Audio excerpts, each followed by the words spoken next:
Welcome everyone, thank you very much for coming. Compliments of the season to you all. Obviously the announcement today is that Jamie is off to coach Japan.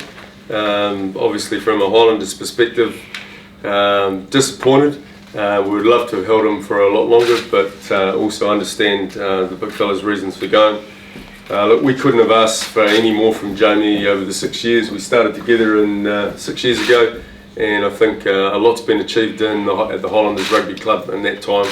And to do what Jamie's done and set up the systems and the people he has, and also deliver a championship to the club in that 6 years is very impressive, and we couldn't ask any more.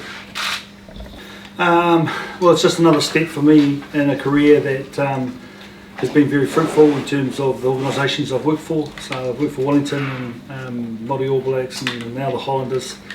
And yeah, look, it's another challenge. I feel that you never leave a job satisfied, and this has been it's been one of my best jobs I've had, really, as a coach anyway, and it's really hard to leave. But I want to improve as a coach, and I think I've left it in, or leave it. Well, my goal really is to leave it in really good shape. We've made a good start in the first 5 years. Obviously, got to finish that this year, and the big incentive for me to go back to Japan, after having a close relationship with the Japanese rugby, and the first time with the JRFU. But having said that, I'm really looking forward to it. World Cup is a big carrot for me because they are the host of the World Cup in 19, and to be involved with the team and the host nation is probably the biggest carrot.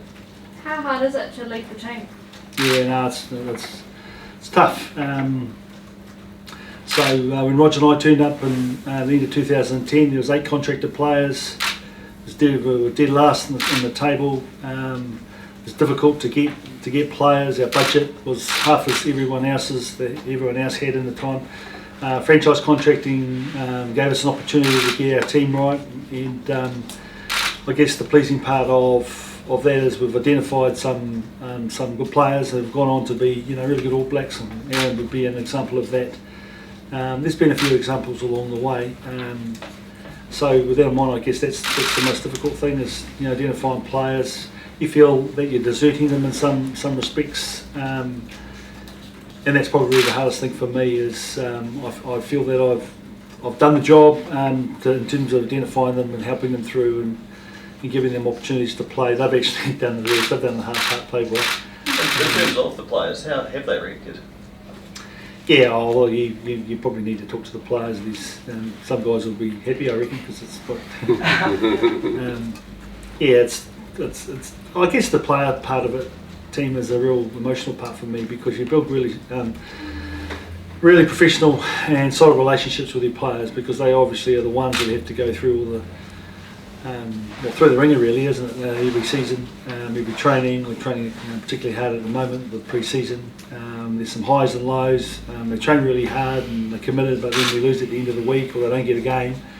So those are the sorts of experiences that you have with your players, and you feel for every one of them. But out of 41, we can only pick 15. So there's a lot of hardship going on there, and but me personally, despite all of that, my challenge now is to go forward and try and I guess replicate what we've done in the Highlanders and try and do that in a different team. I'd love to coach the All Blacks, but there's a pretty good coaching team there at the moment, and I guess there's been, and I'll just use the All Black coach who went away and coached Wales and got some experience at that level, and so that's at the back of my mind. But you have to be worthy to coach the best team in the world, and this is another step towards that, and another opportunity and challenge for me.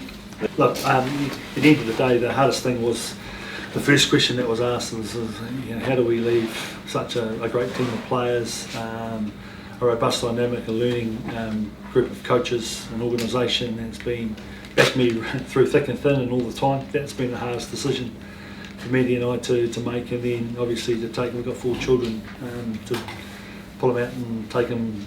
But that's another set of questions. But it's all about experiences. They're all young, and I think they'll learn from that. I mean, at the end of the day, Jamie's got both mine and the owners, full support, and we know that he'll give it 100%, and just as he has in all the other 5 years. So at this stage, we've got plenty of time. We don't have to replace a coach until the 2017 season, so we've got plenty of time to do that.